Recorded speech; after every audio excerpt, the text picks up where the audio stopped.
ওয়াজ করলো সেটা তো বুঝলাম না। বোঝার চেষ্টা করবেন, আমি আওয়াজ দেবো না, তবে কথাগুলা বোঝার চেষ্টা করেন।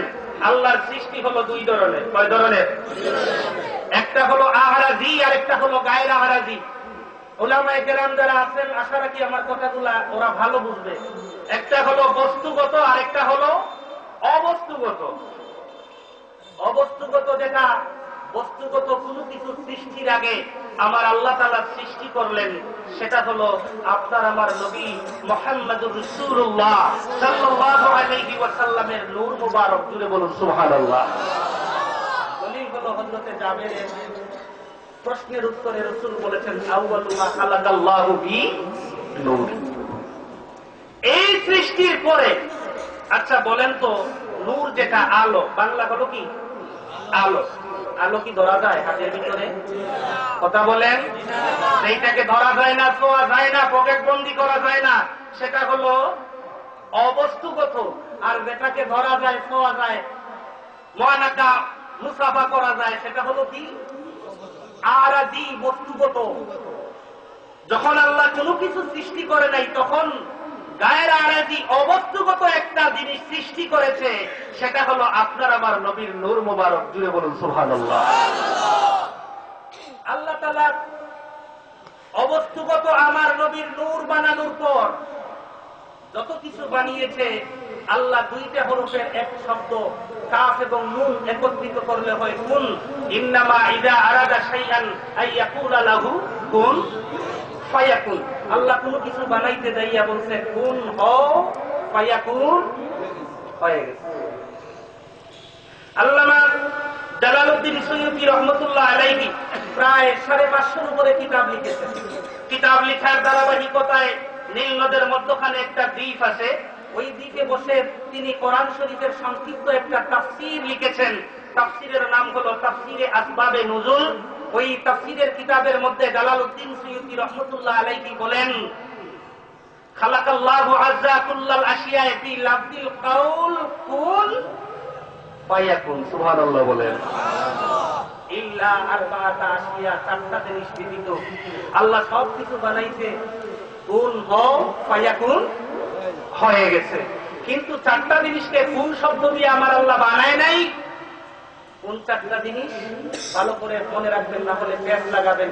অবস্তুগত মুহাম্মদুর রাসূলুল্লাহর নূর অনেক আগের বিষয়। নবী মুস্তাফার নূরের পরে আল্লাহ সবকিছু বানাইছে কোন শব্দ দিয়া? চারটা জিনিস কোন শব্দ দিয়ে আল্লাহ বানায় নাই? নিজের কুদরতি হাত দিয়া বিশেষ পরিকল্পনায় যত্ন করে আমার আল্লাহ চারটা জিনিস বানাইতে। জুড়ে বলুন সুবহানাল্লাহ।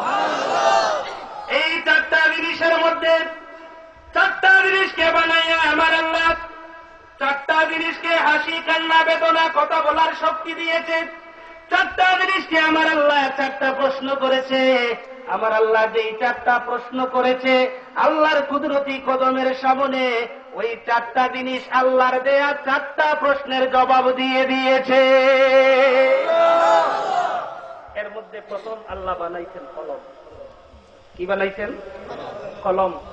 যারা তাকিল আলেমে পড়েন, কওমি মাদ্রাসায় মিশকাতের জামাতে পড়েন, মিশকাতে একটা হাদিস আছে, আউয়ালু মা খালাকাল্লাহু বিল কালাম। উলামায়ে কেরাম যারা আছেন বলেন তো, এই হাদিসটা মিশকাতে নাই? আল্লাহ সর্বপ্রথম বানাইছে কলম। এইটা দিয়ে আমাদের ওয়াহাবি ভাইরা দলিল দেয় কলম আল্লাহ আগে বানাইছে, তাইলে জাবেরের হাদিস তো ভুল। নাউযুবিল্লাহ বলেন। এই হলো আল্লাহর সৃষ্টি দুই ধরনের। কভার পেজের উপরে কলমকে রেখে দিয়ে বললেন, উক্তুব মা তাশাবিহা, কলম রে ওই কভার পেজের উপরে তুমি লিখে দাও। সুবহানাল্লাহ বলেন। কলম আল্লাহর দরবারে জবাব দিল, লা ইলমা লানা আন আকতুবা আলাইহি, আল্লাহ আমি যে লিখবো আমার তো কোনো জ্ঞান নাই। সুবহানাল্লাহ বলেন। আদম ছাড়া আর কারো জ্ঞান আছে? আল্লাহ লিখবো আপনি বলে দেন। আল্লাহ বললেন, এটা আমার বান্দার নামায়ে আমলের খাতা, এটার উপরে যদি তুমি লিখতে হয় তাহলে আমি বলে দেই, তুমি লিখো। ইন্না রাহমাতি গালাবাত আলা গাদাবি। জুড়ে বলুন সুবহানাল্লাহ। কথাটা আরবি শুনে আপনাদের সুবহানাল্লাহ পড়তে একটু কম হয়েছে। বাংলা যদি বুঝতেন তাইলে সুবহানাল্লাহ খেলাটা একটু শক্ত হইত। কি জানেন, আমার আল্লাহ বলেন, যখন আমার বান্দার প্রতি আমার প্রেম আর রাগ একসাথে চলে, আমার রাগ আমার প্রেমের সাথে কুলাইয়া উঠতে পারে না, আমার বান্দার প্রতি আমার প্রেম বিজয়ী হয়, একটা সাজদার বিনিময়ে 50 বছরের গুনাহ আমি আল্লাহ মাফ করে দিই।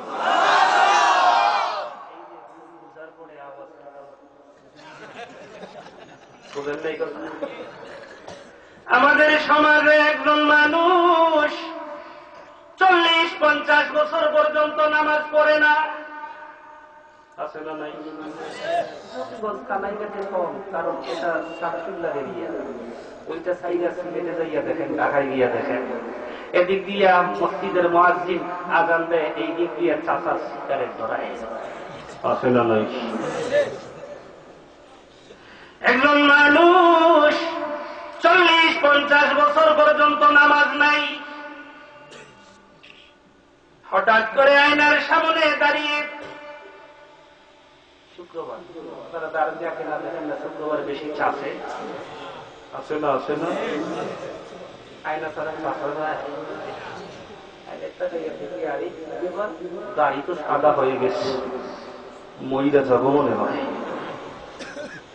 এই বয়টা একটা মানুষের ভিতরে যখন আসলো, 40টা বছর বান্দা নামাজ পড়ে নাই, 40টা বছর পর্যন্ত বান্দা নামাজ পড়ে নাই, এই বয় আসার পরে ওযু করে এটাতে বানান হয়, একটু চেয়ার দেওয়া যায় না? হাজিরিন, আপনাদের আকাঙ্ক্ষিত মেহমান চলে আসছেন, আমি আর কথা সামনে নিব না, আপনারা ভালো থাকবেন। এই যে উনি বসছে, এটা একটু ডাললে জামানা, কথা বলতে হয় তাহলে উনাকে চেয়ার দিতে হবে, বুঝেন নাই কথা? উনি আমার সিনিয়র মানুষ, উনি নিচে বসে থাকবো আর আমি কথা বলবো, কেউ আবার রাগ করবেন না আমার, কারণ আমরা মুসলমান, আমাদের নবী কি বলেছেন, আদাবানি রাখি আহসানা তা'দীবি, আমার আল্লাহ আমাকে আদব শিক্ষা দিয়েছেন, সেটা পৃথিবীর সর্বোত্তম আদব। সুবহানাল্লাহ বলেন। এই নবীর উম্মত বেয়াদবি করতে পারে না। ভাইজান আপনি যদি একটু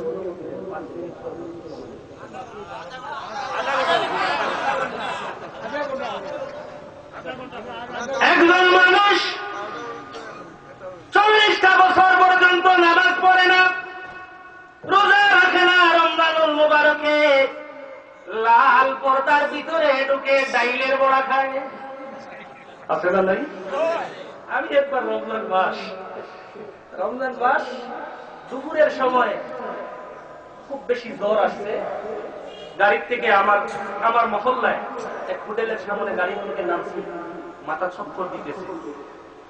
চক্কর দিতেছে না, পূজা হোস্টেলের বারান্দার পিলারে বসছে, তো লোকটা আমার মুসলমান, চা যদি একটা খাই 15 টাকার দিকে 15 পয়সা কমও নেয় না, বুঝলেন? ওই দিন দেখি লোকটা ক্যাশ থেকে দৌড় পেয়েছে, আইসা আমার,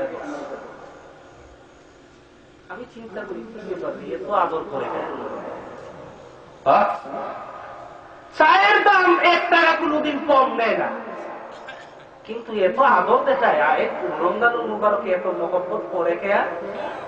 ছেলে আরেকটারে ডাক দিতে, এই হুজুরের শরীর অসুস্থ, চেয়ার দিয়ে আয়। আরে আমার দিকে পাওয়ার কি ব্যাপার, চেয়ারে বসছি, বাহিরে ভিতরে ফ্যান চলতেছে, জানালায় লাল কাপড়, ফ্যানের বাতাসে একটু পর্দা ফাঁক হয়েছে, আমি গাডার ভিতরে খাচ্ছি, দেখি আল্লাহ রে, এই লম্বা দাড়ি খাগা খায়, দুপুরের পরে ইফতার করে, আছে না নাই? কথা বলা আছে না নাই? 40-50টা বছর একজন মানুষ নামাজ পড়ে নাই, রোজা রাখে নাই, দাড়ি সাদা দেখে বয়ে ঢুকে গেল, ওযুটা করে ঘরের ভিতরে যাইয়া নামাজের মুসল্লায় দাঁড়িয়ে 2 রাকাত নামাজ আদায় করে সিজদায় যাইয়া চোখের পানি ছেড়ে ছেড়ে কাঁদে, জীবনটা বরবাদ করে দিলাম, আল্লাহ আর